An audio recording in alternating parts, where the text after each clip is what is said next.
चतुर्वर्णं मया सृष्टिं गुणकर्म विभागशः तस्य कर्तारमपि मां विद्या कर्तारम व्याम। राधे राधे मेरे दर्शकों, भक्ति मार्ग पर आपका स्वागत है। आज हम श्रीमद् भागवत गीता अध्याय 4 एवं श्लोक 13 का ऊपर में चर्चा करेंगे। मनुष्य सोचता है कि समाज, ये वर्ण व्यवस्था, नीति नियम सब कुछ मनुष्य ही बनाया है, किंतु हम आज ये श्लोक के माध्यम से प्रकृति एवं भगवान जी का बनाया हुआ सृष्टि के बारे में जानेंगे और वर्ण व्यवस्था किस प्रकार भगवान जी का रचना, इसका ऊपर में ज्ञान प्राप्त करेंगे।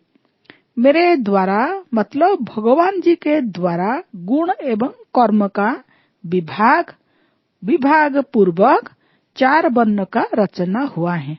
श्लोक चतुर्वर्णं मया सृष्टिं गुण कर्म विभागशः पूर्व जन्मकृत कर्मानुसारे कर्मा का हिसाब से सत्व रजो एवं तमो गुण का न्यूनता एवं अधिकता सब मनुष्य के अंतःकरण में होता है। सृष्टि रचना के समय में वही गुण एवं कर्म का अनुसारे मन हिसाब से भगवान क्षत्रिय, ब्राह्मण, वैश्य एवं शूद्र का रचना करते हैं। मनुष्य के अलावा देवता, पितृपुरुष, तिर्यक इत्यादि अन्य योनियों की प्राणी को भी गुण कर्म का हिसाब से सृष्टि किया जाता है।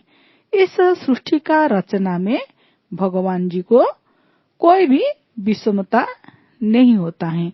चतुर्वर्णम पद प्रत्येक प्राणी के लिए उपलक्ष्य के हैं।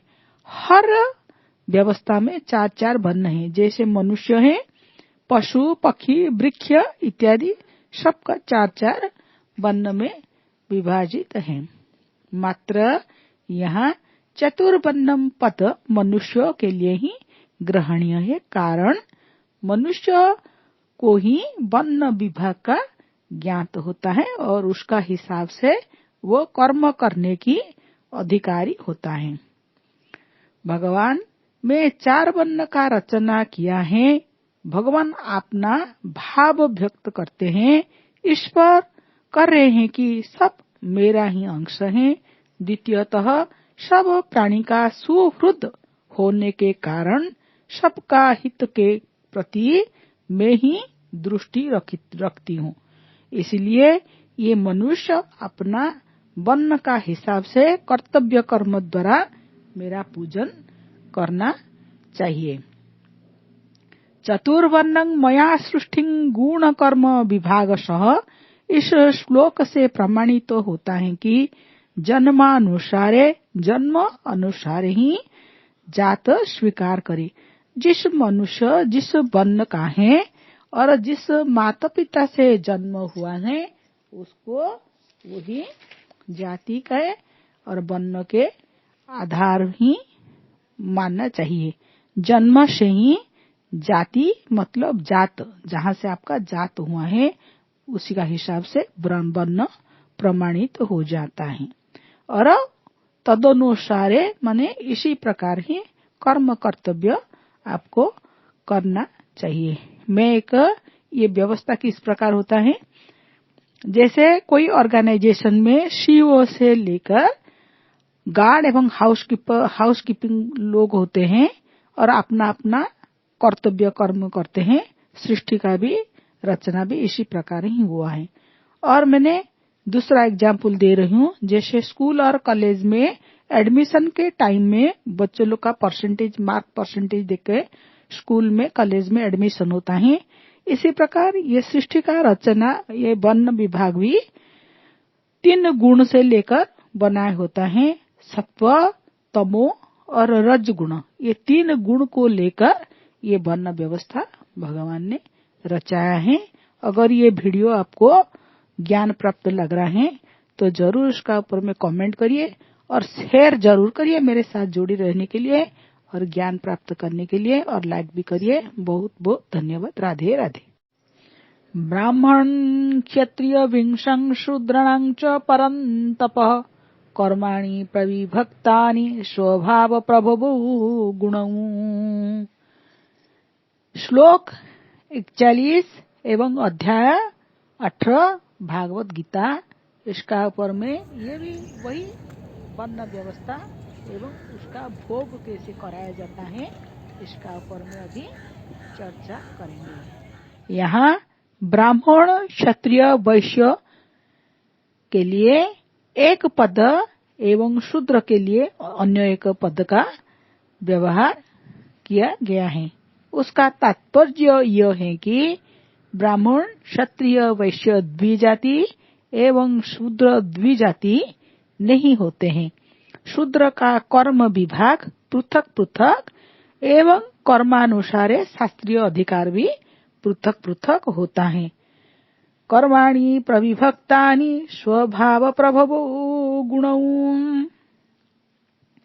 मनुष्य जिस प्रकार का कर्म करता है उसका कर्म का प्रभाव उसका अंतःकरण में पड़ता है। वो ही धीरे धीरे बहु जन्म के बाद वो संस्कार में परिणत हो जाता है और उसका ये संस्कार ही उसका स्वभाव गठन करता है। तो आज हम इसका ऊपर में चर्चा करेंगे, ये स्वभाव कैसे बनता है। इसी प्रकार पूर्व से अनेक जन्म का कर्म का संस्कार हिसाब से स्वभाव जिस प्रकार होता है इसी प्रकार स्वभाव को लेकर उसका अंतःकरण में सत्व रजो एवं तम गुण का वृत्ति उत्पन्न हो जाता है। इस गुण वृत्ति के तारतम्य का हिसाब से ब्राह्मण क्षत्रिय वैश्य एवं शूद्र का कर्म विभाग हुआ है। कारण मनुष्य के पास जिस प्रकार का गुण वृत्ति रहता है वो उसी प्रकार कर्म करता है। कर्म दो प्रकार के होते हैं, जन्मारंभक कर्म, भोगदायक कर्म। जन्मारंभक कर्म जिस कर्म द्वारा उच्च नीच योनि में जन्म मिलता है उसको जन्मारंभ कर्म कहते हैं। भोगदायक कर्म जिस कर्म द्वारा सुख दुख का भोग कराया जाता है उसको भोगदायक कर्म कहते हैं। भोगदायक कर्म अनुकूल एवं प्रतिकूल परिस्थिति सृष्टि करता है, उसको गीता में अनिष्ट इष्ट एवं मिश्र नाम से जाना जाता है।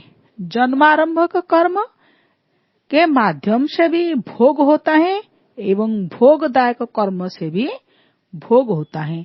यथा उदाहरण, उत्तम कुल में जन्म व्यक्ति को आदर एवं सत्कार मिलता है एवं नीच कुल में जन्मे व्यक्ति को अनादर। इसी प्रकार अनुकूल परिस्थिति में व्यक्ति को आदर एवं प्रतिकूल परिस्थिति में व्यक्ति को अनादर मिलता है। इसी प्रकार जन्मारंभक कर्म का भोग होता है एवं भोगदायक कर्म से भी आपको भोग ही मिलता है।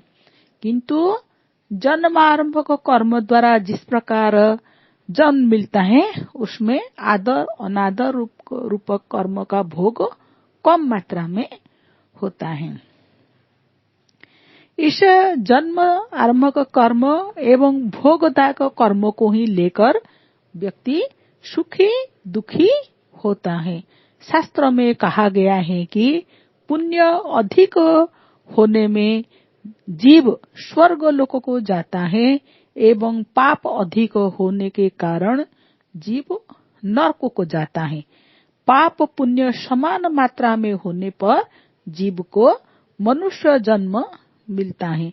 इसी प्रकार गुण का भी प्रभाव रहता है।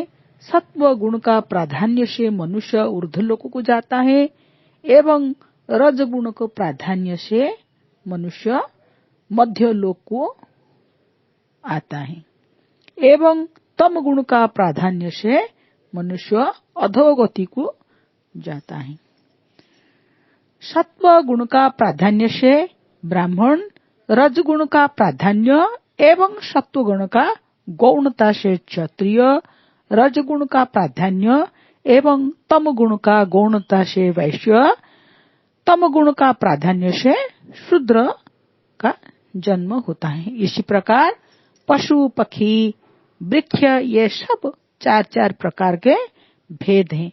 तात्पर्य यही है कि ऊर्ध्वगति, मध्यगति, अधोगति प्राप्ति प्राणियों में भी नाना प्रकार का जाति भेद और परिस्थिति भेद होता है। ये आपको कैसे लगा है ज्ञान प्राप्त करके मुझे जरूर कमेंट करके बताइए और चैनल को जरूर सब्सक्राइब करिए। राधे राधे। बहुत बहुत धन्यवाद।